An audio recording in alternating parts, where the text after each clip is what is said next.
अस्सलाम वालेकुम दोस्तों, एक बार फिर से आपका खैर मकदम है हमारे यूट्यूब चैनल AIM हक की आवाज़ में। दोस्तों, मैं आसिफ आपकी खिदमत में एक बार फिर से।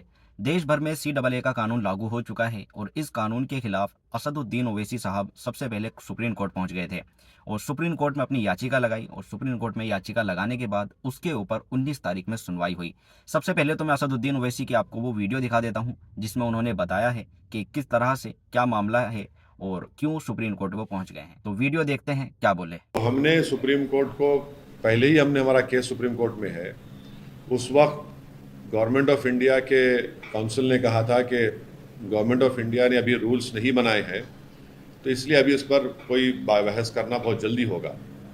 अब जबकि मोदी हुकूमत ने CAA के रूल्स बना दिए हैं, तो सुप्रीम कोर्ट जाना एक अर्जेंसी है, वक्त का अहम तकाजा है, क्योंकि अगर ये सरकार सिटीजनशिप देना शुरू कर दे एक अनकॉन्स्टिट्यूशनल लॉ पर जिसको एक रिलीजन के ऊपर बनाया गया है, तो इससे नुकसान हो सकता है। नुकसान ये है कि सुप्रीम कोर्ट मॉनिटर्ड एक NRC आसाम में हुआ जिसमें 19 लाख लोगों के नाम नहीं आए। उसमें से करीब 1 लाख के करीब मुसलमान हैं, बाकी नॉन मुस्लिम्स हैं। अगर आप इस लॉ के उस रूल्स के तहत उन तमाम लोगों को दे देंगे सिटीजनशिप जिनका रिलीजन इस्लाम नहीं है, तो ये बड़ा ही नाइंसाफ़ी होगी उन लोगों के लिए, उन मुसलमानों के लिए जिनका नाम नहीं आया।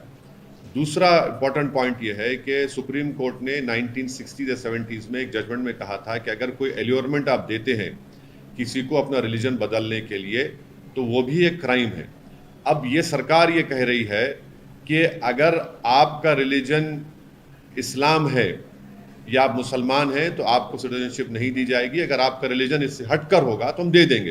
तो ये भी एक किस्म का एलियोरमेंट है। इसीलिए हम सुप्रीम कोर्ट के पास गए हैं और सुप्रीम कोर्ट से हमारे फाजिल वकील जनाब निज़ाम पाशा साहब हैं और हमको उम्मीद है कि सुप्रीम कोर्ट इस पर देखेगा। अब देखेंगे सुप्रीम कोर्ट में तो असदुद्दीन ओवैसी साहब की आपने बात को सुना, उन्होंने किस वजह से, क्या मामला था और क्या इसमें खामियां थी जिसकी वजह से सुप्रीम कोर्ट में इस पर याचिका डाली है। असदुद्दीन ओवैसी साहब ने सुप्रीम कोर्ट में इस पर स्टे लगाने की याचिका डाली थी और स्टे लगाने की जो याचिका थी उसकी डेट मिली थी 19 मार्च की।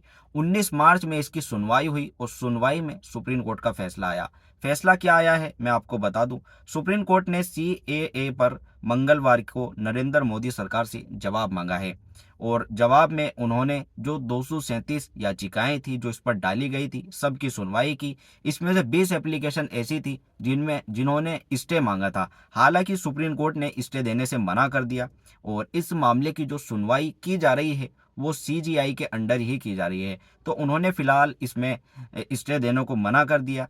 सरकार की तरफ से जो सॉलिसिटर जनरल तुषार मेहता थे उन्होंने इसके में 4 हफ्ते का समय मांगा था, लेकिन जो विपक्ष की तरफ से जो वकील थे कपिल सिब्बल, उन्होंने इसका विरोध किया। तो तब जाकर सुप्रीम कोर्ट ने इसमें जो वक्त दिया है 9 अप्रैल में इसकी सुनवाई होगी। तो देखते हैं 9 अप्रैल में क्या सुनवाई होती है। दुआ करिए कि फैसला इसमें अच्छा है। मिलता है आपसे अगली वीडियो में, तब तक के लिए दुआओं में याद रखें, अपना खूब सारा ख्याल रखें। अस्सलाम वालेकुम।